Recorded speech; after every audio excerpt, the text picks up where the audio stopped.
You're entering VTV's Chamber Zone, your business community at work. Representing the Vernal area and Duchesne County Chambers of Commerce, here's Adam Massey and Irene Hansen. Hi, I'm Adam Massey, and with me is Irene Hansen, and you're watching Chamber Zone, your business community at work. Irene, it's great to be with you again. Love doing this program with you. Don't you just love this time of the year? It's as we've had such a wonderful fall, we're headed into the holiday season now. And speaking of holiday season, I know you guys just recently had a great event over your way. Well, I have to tell you, it's my favorite event, and that is the Holly Fair. Every year it gets better. There's something about it so special. First of all, it is that introduction into the holiday season. But the other thing is you really see that entrepreneurial spirit. It amazes me the talent, the abilities, and the creativity that our residents have.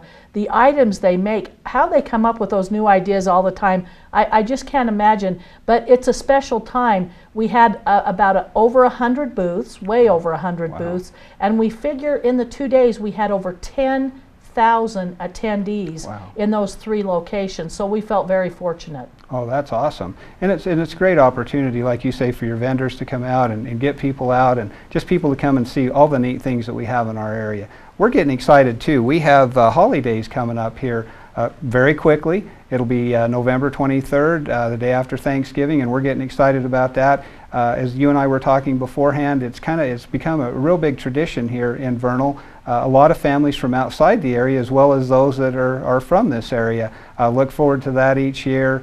They plan their trips around it, which is great to have people coming back to the community to celebrate Thanksgiving with their family and friends and staying for holidays. A lot of great things that are done there. Our chamber's proud to sponsor. I believe we're doing the camel rides this year, which is always a lot of fun. So we're excited about that. Brings a lot of people out, a lot of people to the basin to come and see you know, the events and different things, but just get an appreciation for our way of life here in the basin. And I think it's great for people to be able to see that. So we're excited to have that coming up and as we get to this time of the year.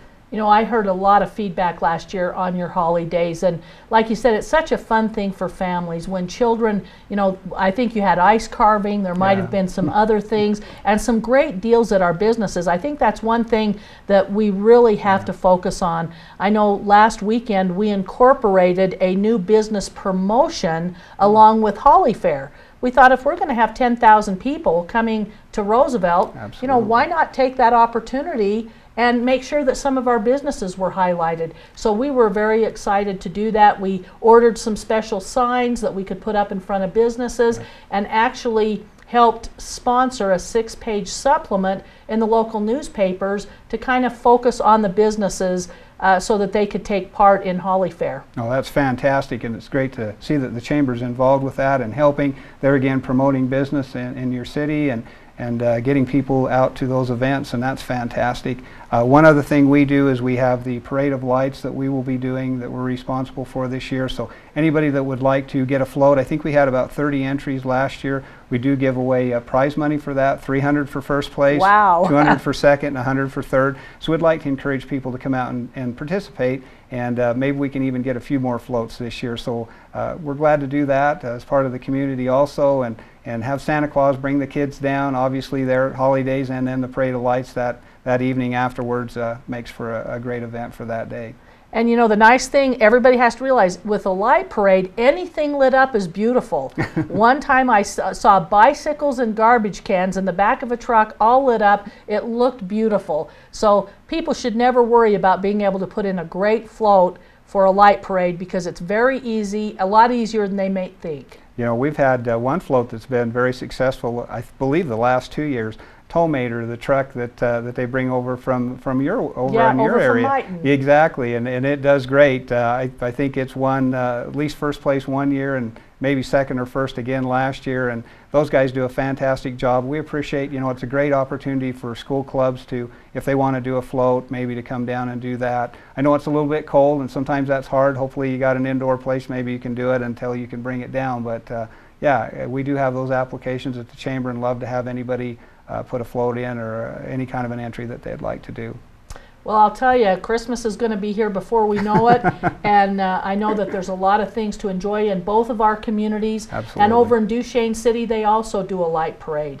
And so that's a wonderful opportunity, and again, just look forward to all of the holiday spirit. I think that's the best part of the whole event. I totally agree, and we offer a lot here in the Basin.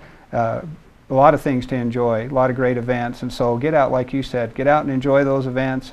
It's great to support our merchants, as you've mentioned, and that's what it's all about. Let's keep them here for Black Friday and let them spend the money in the Basin instead of going out of the area. So that's exactly right. Fantastic. Let's see, some other things we have going on. Enchanted Forest. I know you have the Enchanted Forest. We probably won't get too much into it in this segment. We also have Trees for Charity, an event over our way. These are both great events that the chambers participate in that does a lot of good in the community and helps a lot. We could probably highlight those. We're probably getting a little closer to time here, so you know, maybe in our next segment we can highlight those. We'll be right back to talk more about your local chamber events right after this.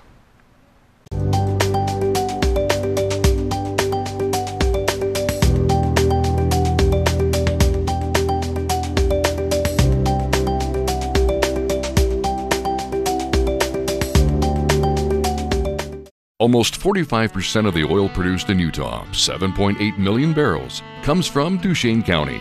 That oil feeds our state economy, provides job growth, and supports local business.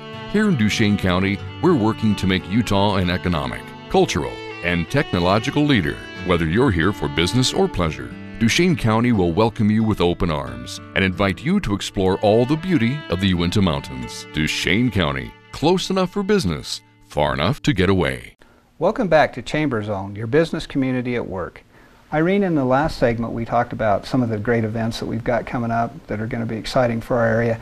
Some other ones that we've got is the Enchanted Forest that you guys are doing. Maybe we can talk a little bit in detail about that. I know last year was a fantastic event for you over there, raised a lot of money for a lot of good charities. Maybe you can give us some ideas of how things are looking this year. How do you top that? Obviously it's hard to do that because it was such a fantastic event, but maybe give us some details on that.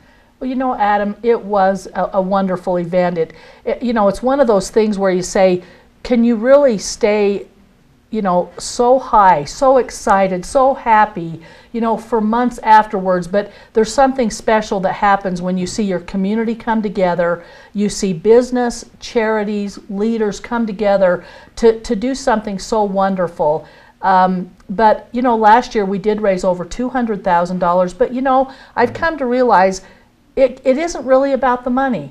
I started to think just a few days ago and thought, you know, when you go out and you talk to charities and they come to you to sign up for the trees, sometimes we talk and we laugh and we cry together as we're even doing the applications. Then as companies come forward to offer to help, you know, that too is very rewarding. So I feel like, you know what, we're $1 million ahead. It's something money can't buy. So you're $1 million ahead before the day you ever start. And so those kinds of relationships, that's what brings a community together. That's what makes people feel close to each other. That's what builds bonds. We know we have each other for support. So I feel like we're $1 million ahead before we ever start. We are looking forward to raising, you know, a good deal of money again. We have a lot of the regular charities, but we also have different ones this year that have come forward, a few families that we're trying to help out too.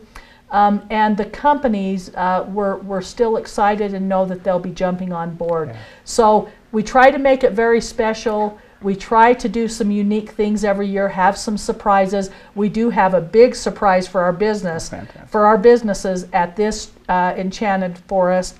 And we'll talk more about that at a different date because we're rolling out something really special. But with that, you guys do the Trees for Charity, and I know that's equally as wonderful. Tell me what you guys are looking forward to this year. We do our event exactly, and we're excited about that. And just like you said, it's bringing the community together, getting people together for a common cause of trying to help people in need, different events and things there. And you know, this year the tree view is November 23rd through the 25th. with the auction date on the 26th. And did you mention the dates on yours? Yeah, our live auction is November 15th, and then the days where the public can come in and view the trees and the wreaths and all the other things is the 16th and 17th of November. Oh, super. So that's great. So people, please get out and support that event. And now, do you have, is it a fee for yours for the dinner? How do you do that with yours? Again, we are limited so much on space there at the Crossroads Center. It is $20 a ticket, but we do try and limit to the dinner to just those who really are going to come and buy a tree. Again, certainly we realize lots of people would love to attend, but again, just because of the limited space, but the tickets are $20 and they are available, of course, at the Chamber of Commerce office. Fantastic. And ours is the same way. Ours is $25 if you buy them ahead of time at the Chamber or somebody on the Trees for Charity Committee, or the $30 that night at the door. I believe we had about 300 people attend last year's auction, and we're the same way. We love to have the bidders come out, and that's really what the event is all about, as well as the trees. And I know you and I talked beforehand. You have 35 trees, I believe, at yours, and we do 50. As we're doing this program now, we still have some live auction items, silent auction items, I should say, that are available. So we'd love to have, if you're still out there, our trees are filled up, and I'm sure if you're not filled, you're very close by now. So if anybody would like to come in and do a silent auction item with us, there's still an ability to do that. So we'd love to have. But you know, one thing you mentioned, and that's really what I took away from it, is I visited with our office coordinator last year when the event was all said and done, and we got through. I think we ended up around 140,000 last year, which is a fantastic event for us also. We were sitting there talking about it all. We were looking at the list of charities and everybody that was helped and the different individuals, as you mentioned.